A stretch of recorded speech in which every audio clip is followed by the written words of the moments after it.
What's going on, everybody, and welcome back. Today we have some exciting news to go over, and that is all of the new and returning weapons coming with the Renegades expansion. Thanks to all of the big content creators that got invited to Bungie for their family vacation.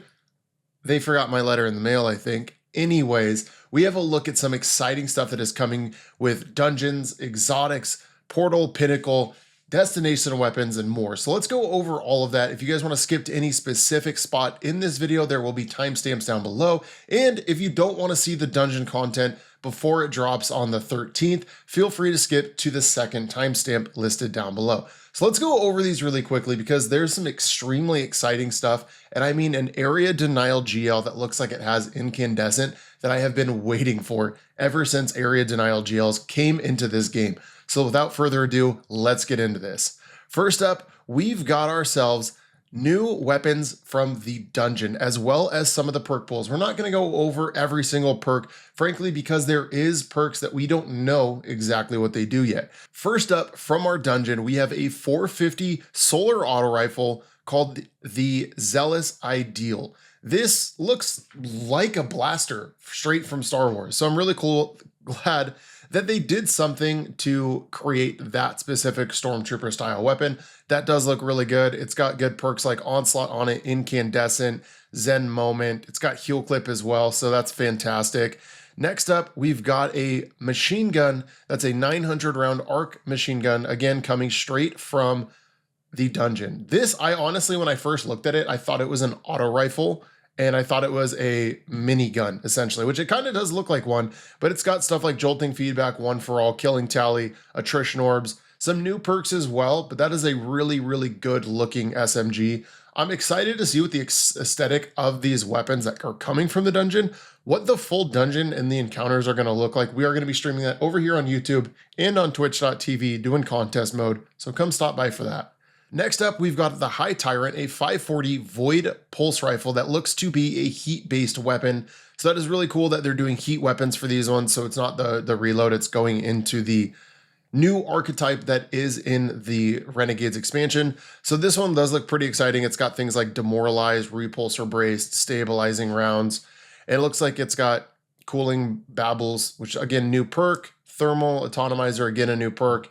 So this one's going to be pretty spicy. I don't think 540s are really in the meta, but maybe with some of these new perks, some things might change. Then we've also got the Voltic Shade, a balanced scout rifle. It's arc at 260. Again, it's another heat-based weapon. It looks kind of like a sniper, but it again has some new perks to it, as well as some old, returning perks, Precision Instrument, Keep Away. It's got something called Trickle Charge. I'm excited to see what all of these actually end up looking like, because there's some Void synergy in the artifact, it looks like. We've got new Arc synergy here too as well. So this one might be something to look out for, because 260s do feel pretty good. Then a Dynamic Sniper. It is Stasis. It is a 140, which I'm really excited about, especially because it has Lone Wolf and Snapshot in the same column, and it also has Opening Shot in the fourth column. So if you like PvP and want Snapshot, Opening Shot, Snapshot, Moving Target, this one will be something to look out for. Frankly, 140s feel really, really good to me. We'll have to wait and see. I mean, it's got bait and switch on it too, so that's really, really nice because 140s do some pretty decent damage. So I'm excited to see what that looks like, especially since it's a heat weapon, to see what that actually functions like as a sniper. So really cool there. And then lastly, we've got a sword right here called the Sullen Claw, which swords, there's a lot of synergy in the artifact mods right now, especially with everything focused around the Praxic Blade or the lightsaber. Swords, I feel like, are going to be a pretty decent meta, so all you sword lovers are going to just have a field day come Renegades. This one is Void. It looks like it's got Repulsor Brace, Vorpal Weapon. It's got Whirlwind Blade, Bait and Switch, Destabilizing Rounds. So might be fun to try around, mess around with. I don't think it's going to replace anybody's Praxic Blade by any means, but hey, it's got bait and switch. Looks like it's got sword logic as well. So pretty decent damage chunks right there. Now for the destination weapons. First, we have Uncivil Discourse. This is a Arc 180 hand cannon. It is interesting. It has a scope on it. It looks like Han's blaster. It's got Lone Wolf on it. It's got Precision Instrument. This actually might be kind of good in PvP. When you think of Lone Wolf, Precision Instrument, it also has jolting feedback, which is going to be really, really nice. So yeah, definitely gonna be looking out for this one too. Again, it's a new archetype. It's a heat-based weapon. I'm interested to see if that scope actually functions like a scope. From the trailers, it looks like it could be this weapon. Obviously, I wasn't at Bungie. I don't know. I didn't play with it. But next up, we've got the modified B7 pistol. This is a Stasis 180 hand cannon. I honestly, when I first saw this, I thought it was a spread shot hand cannon because it does have a similar model to it. But it's got Firefly. It's got that new Stasis perk. It's got opening shot, Eye of the Storm, Adagio. So this action with Adagio might actually be pretty good. Keep away in Adagio if you're taking it into PvP. But it also has Rhyme Stealer and Crystalline Corpse Bloom, which synergize extremely well. Or if you want to do Rhyme Stealer and Headstone, you've got that too. Now we've also got a new pulse rifle. We've seen a lot of this one in the trailer. This is a Strand 540 pulse rifle called the All for Nothing. This one has some pretty spicy stuff in it. Within the fourth column, you've got Desperado, Kill Clip, Sword Logic, and Headseeker, all really good damage perks. And then, of course, you could pair into the Strand synergy with Slice. You've got Tear as well, even Firefly in the third column. So you've got some pretty good options here. I mean, you can go the classic Slice and Tear for just a ton of Sever, or you could go Firefly and then a Kill, like a damage perk as well. So there's a lot that you could do with that one. There's a lot of 540s coming, so I'm hoping this archetype gets buffed up a little bit. Then we've also got the Compact Defender. This is a dynamic void sidearm. It is a 360. We've seen a little bit of this one as well in the trailer. It's got destabilizing rounds as well as repulsor brace that you could pair together. That way, if you want some void synergy, you definitely can do that with this. And of course, it's got damage perks like Frenzy, Kill Clip, and Swashbuckler, as well as Desperate Measures. Next up is the refurbished A499. This is a sniper rifle. This is the one that we've seen a lot in the trailers recently with its high hitting one-shot reload sniper. That is a 720. So yeah, of course, it's going to be a slower firing sniper, but it does have Bewildering Burst, which is interesting to see how that's going to work on it, as well as Aggregate Charge. It's got auto-loading holster, which might be really, really nice. Mulligan, again, which would be really, really nice because it's one shot. You have to shoot it and then you reload. But I'm interested to see because it looks like it's a no-scoped sniper, just like the No Land Beyond. Now we've got the M7 Fast Talker. This is a heat-based submachine gun. It is Stasis. This is a destination weapon. Again, got a lot of 900s coming in on. This one is Stasis too. So of course we're going to get stuff like Crystalline Corpse in the fourth column. But that's really all that we're looking for. Cooling Babbles probably was a Stasis-centered perk, but again, we don't know exactly what that's about. But it does have Attrition Orbs, Target Lock, Sword Logic, as well as Kill Clip. So you've got a lot of damage stuff. You got Orb Generation. You got Demolitionist on it too. So this just opens up more playability in terms of Orb Generation, Grenade Focus builds if you use stuff like Demolitionist. Next up is going to be Portal Weapons. We got the Nox Side Rail. This one is a Stasis Fusion Rifle.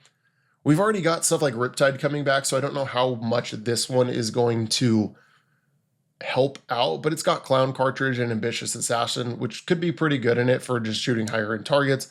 That way you don't have to reload for it. It's got Discord, Reservoir Burst, as well as Frenzy. Then we've got the Psi Eterna. This is a micro missile frame pulse rifle. So we are getting a new rocket pulse rifle. This one is ARC. It has One for All, Rolling Storm. It's got jolting feedback and elemental honing.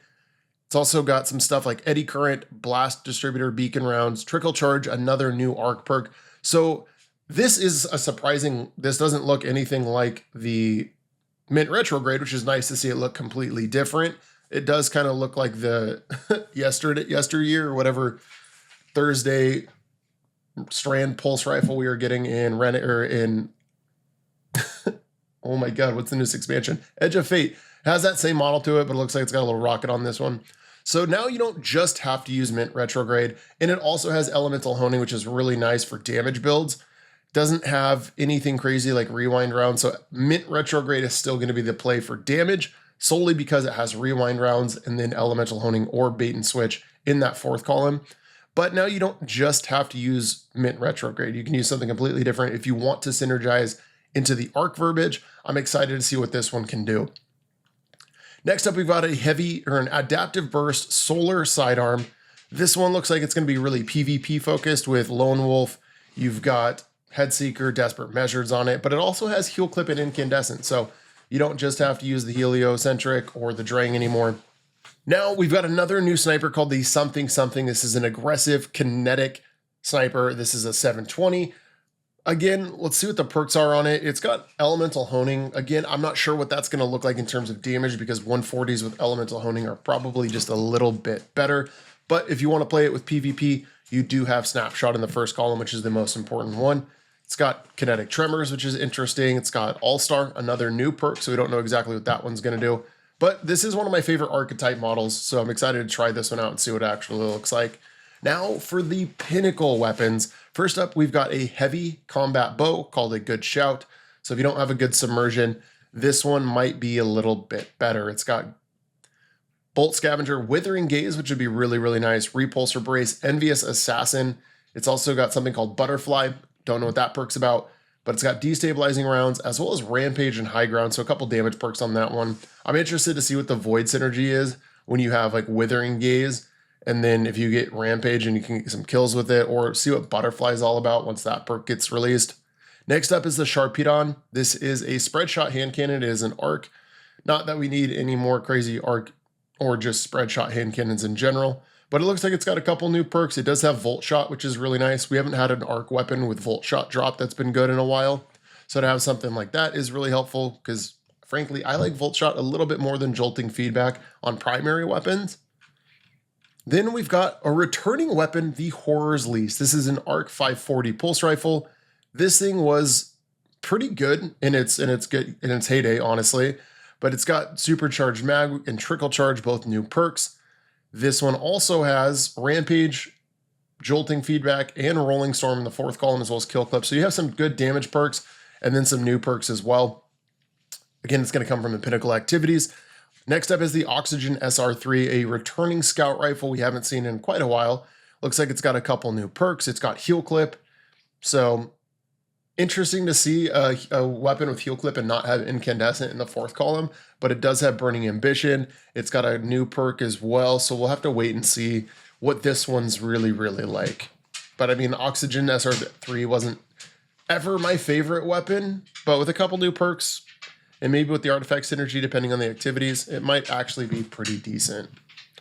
Then we've got ourselves the seasonal weapons, the Monode 44. It's a high impact Void Fusion rifle. It's got Attrition Orbs, which is interesting on a fusion.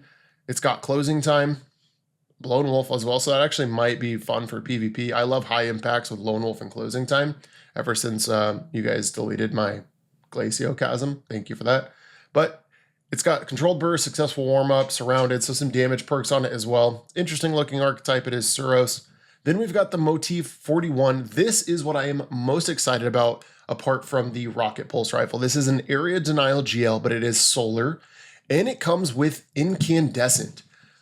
I'm so excited for the ad control with this one specifically. It's got Heal Clip, Loose Change, Auto-Loading Holster. So for me, either Loose Change or Auto-Loading Holster paired with Incandescent is going to be my go-to because that is great for just reloading in general. And auto-loading on an Area Denial GL is fantastic. But you also have Vorpal Weapon, you've got Master of Arms, so you have some good damage perks as well. So it'll be really interesting. They didn't put Heal Clip and Incandescent together, which makes sense because I feel like this just would be way too easy for survivability. But I'm very, very excited to use Incandescent on this GL. Now we've got another returning one from year one. This is the Hawthorne's Field Forged Shotgun. This thing has never seen the light of day. It's never been good, but it's a stasis weapon. It's got Lead from Gold. It's got Lone Wolf. It's got Threat Detector. It looks like it has Grave Robber in both the third and the fourth column. Actually, they just copied it. Never mind. Ignore the perks. That's what it looks like. But hey, if it's got Lone Wolf opening shot and this gets lightweight frames get a buff, this might be a good play. Now we've got 86, a Vortex Sword. This is a Strand Sword. It's got Attrition Orbs on it. It's got Flash Counter. It's got Lead from Gold and Slice. So yeah, not too bad. But again, we've got the Praxic Blade coming. So every other sword is taking a backseat. Now for the Trials of Osiris. First up is a returning weapon. This is the Cataphract GL. Once reigned meta before we got ourselves the Vespers Host GL. This is a Strand 120. It's got auto-loading Envious. It has Envious Arsenal and Envious Assassin. but it also has bait and switch. So it is still going to be extremely, extremely good, as well as an explosive light and vorpal weapon. Mostly Envious Arsenal and Envious Assassin with bait and switch is probably going to be everyone's go-to for this GL for damage. Now we've got a new adaptive hand cannon, the Corundum Hammer. This is a Strand 140, which I'm sure all the PvP lovers are going to be really excited that we have a new 140 hand cannon coming out of Trials with perks like Slide Shot, Lone Wolf, as well as Precision Instrument and Opening Shot and Explosive Payload. Plus Keep Away, this is a pretty juiced roll. If it's this specific archetype and it shoots like Luna's Howl, I personally am not going to be a fan of it. I just don't like that recoil, but we'll definitely pick one up, give it a try, and if it's good, we'll use it. Now we've got the Marlet. This is a lightweight pulse. It's a 450. Another one that looks pretty decent in terms of, just utter damage. You've got multiple good damage perks in the same or different columns. You've got Headseeker. You could pair with Sword Logic, Kill Clip, Desperado. You've got Keep Away in that column. You've got Lone Wolf, Perpetual Motion. So you've got some really good synergy here. It's just one thing is this archetype struggles in PvP for a lot of people. So it'll be interesting to see if it gets any type of buffs or reworks in the future to make it a little bit more viable. Now we've got another returning weapon called the Astral Horizon. If you never had this shotgun, this thing was utterly fantastic for a very long time. I'm sorry, my dog is right below me just saying hi. So this, I'm excited to get. We've gotten every single variation of Astral that's ever dropped. It's got Slide Shot, Snapshot. It's got a new thing called Stopping Power, so that'll be interesting to see what that's like. But it's got Closing Time, so Slide Shot Closing Time for me sounds pretty spicy. It's got Opening Shot as well. All-Star, and again, another new perk. So I'm really excited to see what all of these actually look like once they drop. But this was one of my all-time favorite shotguns that has ever come into the game. Now we've got my favorite Trials weapon and everyone's favorite Trials weapon making a return as a tiered weapon, and that is the Immortal. This thing is spicy. As for a lot of people, this thing was busted for a very long time with rangefinder and target lock, and those perks are returning in their respective columns. I'm excited to get that roll again because rangefinder is getting a little bit of a buff too. So this actually might be another weapon that is back on top. It's got another new perk called Transcendent Moment and Elemental Honing, which is kind of interesting on this sidearm. Or not sidearm, submachine gun, my apologies.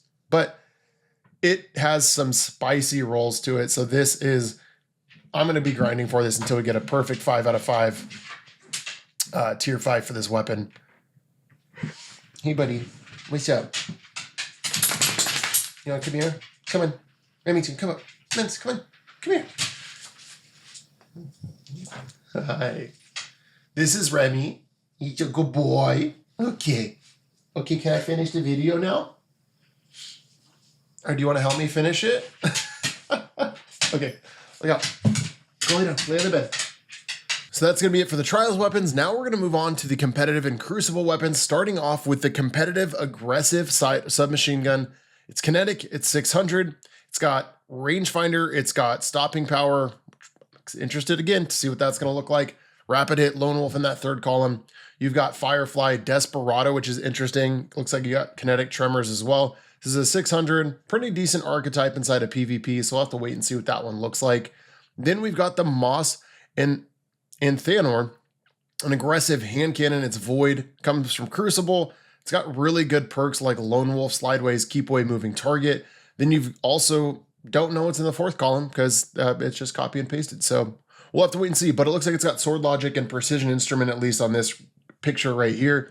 So Lone Wolf, Sword Logic, Keep Away, Moving Target, or Sword Logic. But you've also got Precision Instrument too, which is highly sought after on 120s. And it's something that can replace the slot of Igneous Hammer, which it probably won't.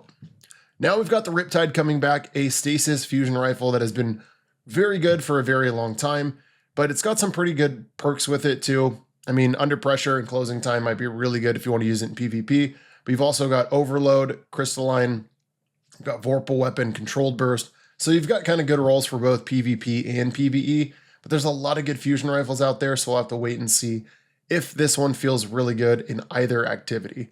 You've also got the Qua Vincus. This is a Strand high impact machine gun. couple new perks in it, but again, high impacts just don't feel the best for me. But it has killing tally, it's got rewind rounds, so who knows, it might be a play somewhere. Now for the Renegade Exotic weapon, starting off with the Praxic Blade. This is every single person's must-have go-to weapon, and it looks like it is going to be a ton of fun. First up, it's an ranged weapon, so you can throw the blade, seeking out multiple targets, attack recalls the blade, and you basically can use it like a lightsaber. There's a lot of stuff that we don't know about it on how to upgrade it and craft it. It is stated to be the most craftable weapon that has ever hit the game. Like taking the idea of if you took multiple exotic weapons, how you can craft everything, it is on par with multiple exotics as one exotic, if that makes any sense whatsoever. But you can guard, you can reflect incoming projectiles into bolts that reflect into where you're aiming, so you can use this defensively. Like think strongholds and how good those were in Heresy. This is going to be another meta with Titan strongholds, using the Praxic Blade and just deflecting everything possible. It's very, very customizable in terms of hilts, crystals. From my understanding, it's an exotic mission, but there's a lot within the Renegades expansion that you can do to further upgrade this blade from what we've seen. Then we have this season pass weapon, the Service of Luzaku. This is a strand heavy machine gun with its first exotic perk, Dichotomous Thinking. So hitting targets with this weapon will build a restorative charge. When you hit fire at allies while the weapon's charged, it will heal them. It won't expend any ammo and fills the weapon from reserves. So healing you're not wasting ammo, you're getting ammo back if you don't have a full mag, and rapidly healing increases the weapon damage, but it also spawns threadlings from your allies. And final blows with this weapon will create threadling nests that periodically spawn threadlings. Final blows with this weapon near an existing threadling nest will create a threadling instead. And remember, threadlings are getting a little bit of a buff too come Renegades, so this could be extremely helpful in any ad dense activities, any in-game content, because not only are you creating more damage for yourself by healing your allies, you're also letting them spawn threadlings but get healed at the same time. And lastly, we've got one that I'm most excited about, and that is the Heirloom. This is a special weapon, first and foremost. Needless to say, it's our first special weapon crossbow, but it's got bolt thrower, so this weapon fires high-powered explosive bolts that are strong against unstoppable combatants. It's got big game hunter, so when you aim down sights for a short period, you can overcharge the next bolt fired, increase damage, and the area of effect for each charge. It's Chewie's bow, guys. That's what we're looking at right now. But it's a special weapon, it's solar, so I'm very, very excited to see how this specifically plays out in terms of damage with its perk Big Game Hunter. And that's all the weapons that we know about right now. Of course, we don't know what all of the new perks do. We don't know all the difference and depth to the Praxic Blade, but as soon as we find out, we will definitely let you guys know. And remember, we are doing our 5K giveaway this Saturday over on YouTube and on twitch.tv, where we will be giving away a copy, not just one, 2 copies of Renegades to someone here on the channel. So please feel free to come by our stream and check that out. If you guys enjoyed the video, feel free to leave a like. And as always, thank you so much for coming and watching, and I will catch you in the next one.